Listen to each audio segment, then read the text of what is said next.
नमस्कार। देश काल में आपका स्वागत है। मैं हूं मुकेश कुमार। दोस्तों, संसद का सत्र शुरू होने जा रहा है 22 जुलाई को। 23 जुलाई को सरकार बजट पेश करेगी, लेकिन सबकी निगाहें इस पूरे सत्र पर कई वजहों से रहेंगी।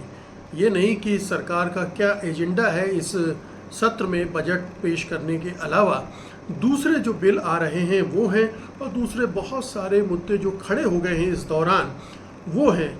इससे भी ज़्यादा कहीं इस बात के लिए लोगों का ध्यान संसद के इस सत्र पर रहेगा, क्योंकि जो पिछला सत्र हुआ था बहुत ही संक्षिप्त सत्र हुआ था, लेकिन बहुत हंगामेदार सत्र हुआ था।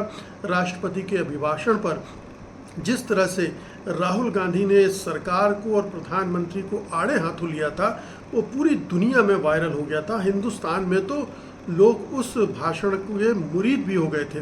उसके जवाब में प्रधानमंत्री ने भी बड़ा तीखे ढंग से जवाब दिया था, लेकिन उसमें साफ झलक रहा था कि प्रधानमंत्री में उस आत्मविश्वास की कमी है जो अगर 300 सीट आ जाती तो होना चाहिए था, लेकिन चूंकि बहुमत नहीं मिला, उनकी पार्टी को अल्पमत में है, सहयोगी दलों के साथ मिलकर सरकार बनानी पड़ी है, तो वो जोश और वो आत्मविश्वास मनोबल नहीं दिख रहा था। तो ये दो नेताओं का जो आपसी टकराव है वो इस सत्र में और भी देखने को मिलेगा, क्योंकि राहुल गांधी पीछे हटने वाले नहीं हैं और नरेंद्र मोदी को ये दिखाना है कि वो कमज़ोर नहीं हैं, वो पीछे नहीं हटेंगे। तो ये टकराव तो लाजमी है, और इस टकराव से क्या क्या होता है इस पर हमारी नज़र रहेगी। दूसरी बात यह है कि केवल राहुल गांधी का सवाल नहीं है, पूरा विपक्ष भी अब लामबंद हो चुका है और वो भी आक्रामक तेवरों के साथ सदन में हिस्सेदारी करने जा रहा है। अब दोनों सदनों के अध्यक्ष विपक्ष पर उस तरह से बुलडोजर चलाने की स्थिति में नहीं है जैसे पिछले दो लोकसभा में उन्होंने किया है। पिछले सत्र में विपक्ष के नेताओं ने न केवल सरकार पर हमले किए, बल्कि दोनों सदनों के जो अध्यक्ष हैं, लोकसभा अध्यक्ष और जो राज्यसभा के सभापति हैं, उनको भी नहीं बख्शा। बहुत ही तीखे ढंग से, बहुत ही कटाक्ष के ढंग से उन पर वार किए गए, और ये कहना चाहिए कि एक तरह से उनके नकाब उतार दिए गए। अब वो अगर पक्षपात करेंगे तो विपक्ष फिर हमले करेगा, तो सरकार हमलों की शिकार होने वाली है। दोनों सदनों के सभापति अध्यक्ष से शिकार होने वाले हैं और प्रधानमंत्री भी निशाने पर रहेंगे।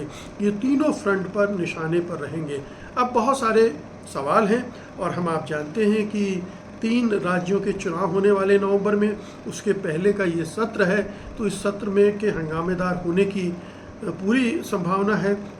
सरकार ऐसा करने की कोशिश करेगी, खासतौर से बजट के माध्यम से, कि लोक लुभावन योजनाएं घोषित करें, और जो आरोप उस पर लगे थे जिनकी वजह से वो चुनाव में वैसी सीटें हासिल नहीं कर पाई बीजेपी जैसी उसने घोषणा की थी 400 पार की, इसलिए वो अब लोक लुभावन कुछ घोषणाओं की तरफ जाएगी। हो सकता है कि जो रेलवे और दूसरी जगहों पर वरिष्ठ नागरिकों को सुविधाएं दी जाती थी, छीन ली गई थी उनसे, अब उनको वापस की जाए। इसके अलावा ये भी हो सकता है कि रोज़गार सृजन के मामले में कुछ नई योजनाएं घोषित की जाएं। संविधान बचाओ के मामले में जो एक धारणा नरेटिव बन गया है सरकार के बारे में कि वो संविधान को बदलना चाहती है, उसको तोड़ने के लिए कुछ उपाय किए जा सकते हैं। आम लोगों को खुश करने के लिए ये सरकार इस बजट में कुछ न कुछ करने की कोशिश करेगी, लेकिन सरकार इस बुरी तरह से घिरी हुई है, और न केवल विपक्ष के दबाव में बल्कि आंतरिक दबाव में। अब कांवड़ यात्रा को ले लीजिए। कांवड़ यात्रा के मामले में एनडीए के जो घटक दल हैं बीजेपी के अलावा, वो अब टूट पड़े हैं, राज्य सरकार पर प्रश्न कर रहे हैं, और ये जो कांवड़ यात्रा में नेम प्लेट वाला काम कर दिया है योगी की सरकार ने, उसको लेकर विरोध ज़बरदस्त है, और ये सदन में भी उसी तरह से उसका इजहार होगा। ये बहुत ही लाजमी है।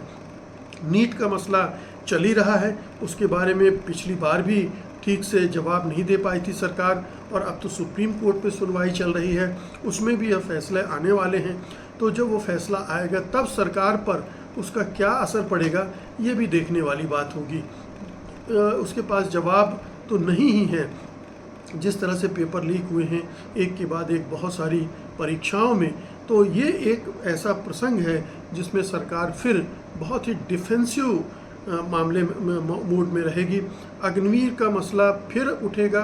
अग्निवीर के सवाल पर किसान आंदोलन शुरू कर रहे हैं, कर चुके हैं, बल्कि अब वो किसानों की जो मांगे विपक्ष ने चुनाव में ज़ोर शोर से उठाई थी, इस सत्र में भी अब उठेंगी। और ख़ास तौर से जब बजट पर चर्चा होगी, बजट पास कराने की बात आएगी, तो विपक्ष चूँकि पहले से ज़्यादा बहुमत के साथ आया है, उसकी संख्या बल अब काफ़ी बढ़ चुकी है, तो वो अपना पूरा जोर लगाएगा कि सरकार को एमएसपी की लीगल गारंटी के लिए मजबूर किया जाए और किसानों की जो दूसरी समस्याएं हैं, जैसे उनको अपनी आय में कैसे बढ़ावा दिया जाए, कैसे बढ़ाई जाए, उसके बारे में भी सरकार पर दबाव पड़ना लाजमी है।